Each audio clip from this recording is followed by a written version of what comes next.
The Frog King, or Iron Henry, a fairy tale by the brothers Grimm, narrated by Scott Leffler for Stop Book and Listen.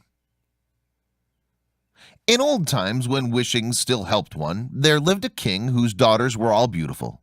But the youngest was so beautiful that the sun itself, which has seen so much, was astonished whenever it shone in her face.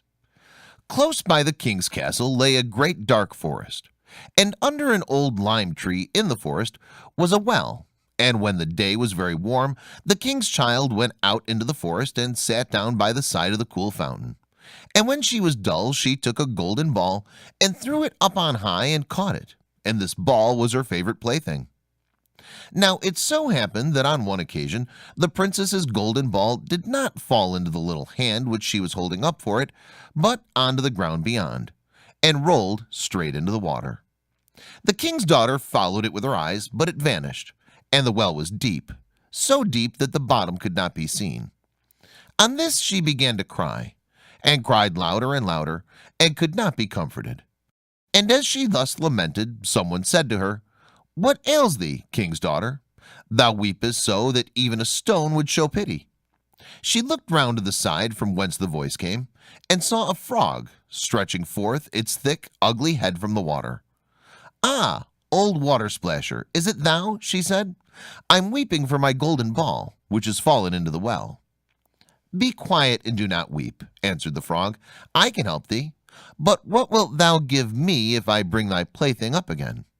"Whatever thou wilt have, dear frog," she said. "My clothes, my pearls and jewels, and even the golden crown which I'm wearing."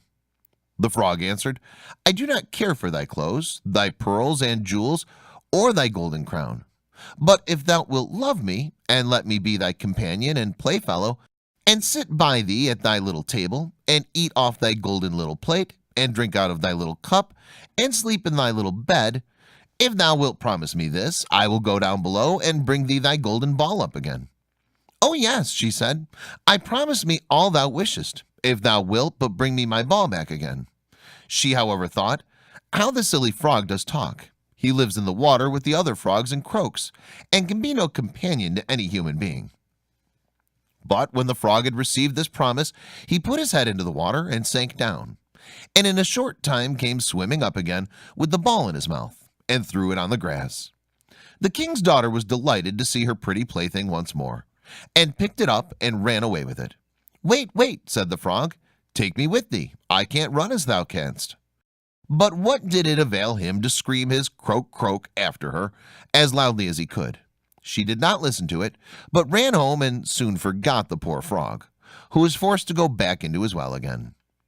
The next day, when she had seated herself at table with the king and all the courtiers, and was eating with her little golden plate, something came creeping splish splash up the marble staircase.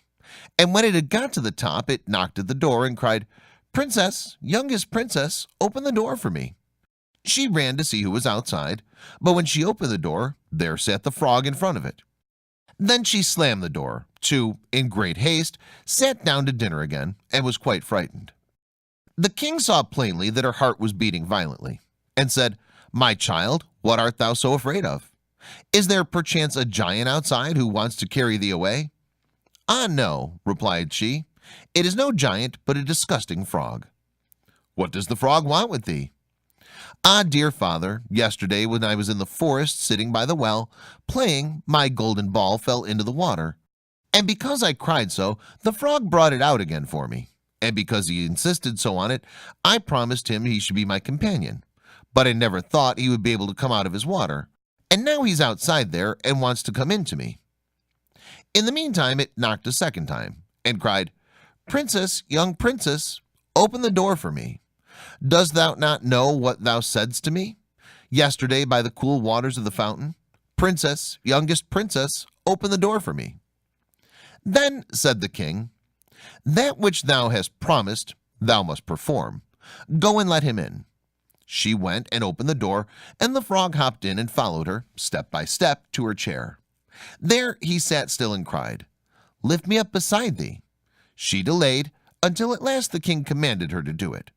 When the frog was once on the chair, he wanted to be on the table, and when he was on the table, he said, Now push thy tiny little plate nearer to me, that we may eat together."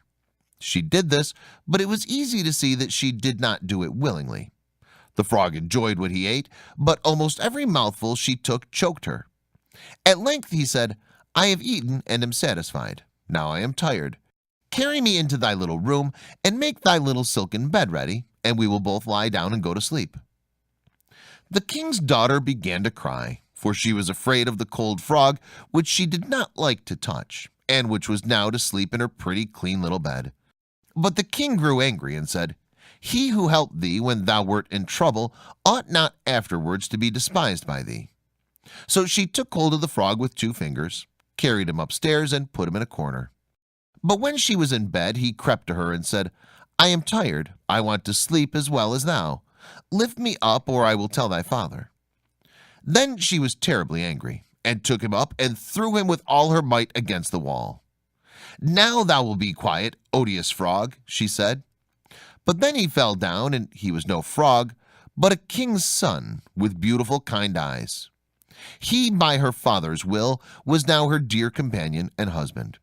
Then he told her he had been bewitched by a wicked witch, and how no one could have delivered him from the well but herself, and that tomorrow they would go together into his kingdom. Then they went to sleep, and the next morning when the sun awoke them, a carriage came driving up with 8 white horses, which had 8 white ostrich feathers on their heads, and were harnessed with golden chains. And behind stood the young king's servant, Faithful Henry. Faithful Henry had been so unhappy when his master was changed into a frog that he had caused 3 iron bands to be laid round his heart, lest it should burst with grief and sadness. The carriage was to conduct the young king into his kingdom.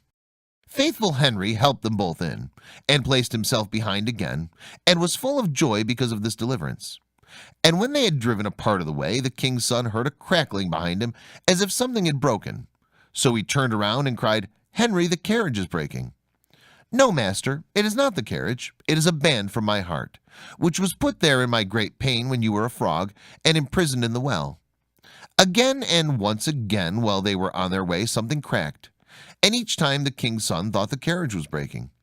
But it was only the bands which were springing from the heart of Faithful Henry, because his master was set free and was happy.